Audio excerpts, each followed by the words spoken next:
Afternoon guys, ayan, mag-i-slice ako ng mga lalagay ko dito sa aming inihaw na bangus, milkfish.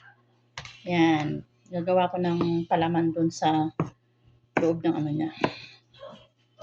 Tiyan, ng isda. Para masarap. Iiyawin ko yun mamaya guys. Ito yung mga lahok namin. Oh.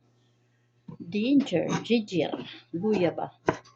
Slice ko ng maliliit para kuino guys. Yan. Prepared ko na para mamaya ready na siya. Yan ang ulam namin ngayon. Ngayong gabi. Inihaw na bangus or milkfish. Grilled milkfish guys. Ayan. Ipon ko lang yan. Pag mix ko lang yan guys. Tapos sunod natin nalagay ang onions or sibuyas. Ayan. Natin, fill off lang natin yung mga balat niya. Ayan. Tapos, lagay natin to. Slice natin guys. Ng maliliit lang. Para, ang ingay nila, nanonood sila ng, ano kasi, movie. Yan, maliliit lang na chop. Tanggalin natin to. Ganyan din ba kayo? Nilalagyan din nyo ng palaman yung loob ng ano, ang bangus ng isda. Ayan. Nahalo ko lang yan. Mix ko lang yan guys.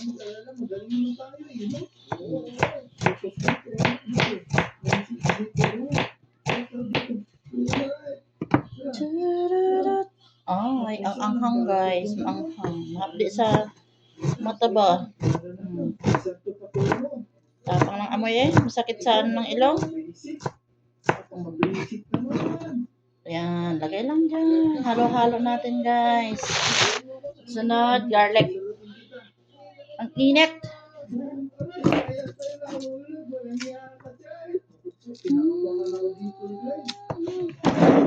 Kasi natin, ang init. Ang hamba.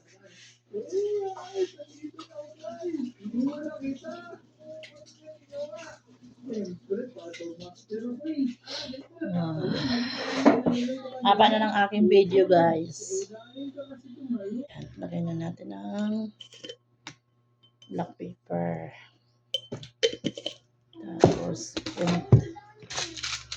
Tapos magic sarap guys. Para malasa na siya. Ito yung nilalagay ko. Para malasa na siya din guys.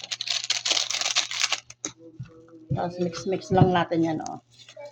Haluin lang natin guys. Tapos lalagay na natin dito. Lagay na natin dito sa loob ng ano. Diyan oh. Ganyan lang. Bilis lang naman to guys gawin.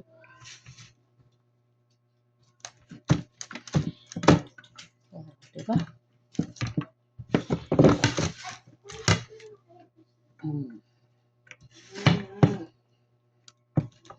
Okay na. Ganyan na siya guys. Oh.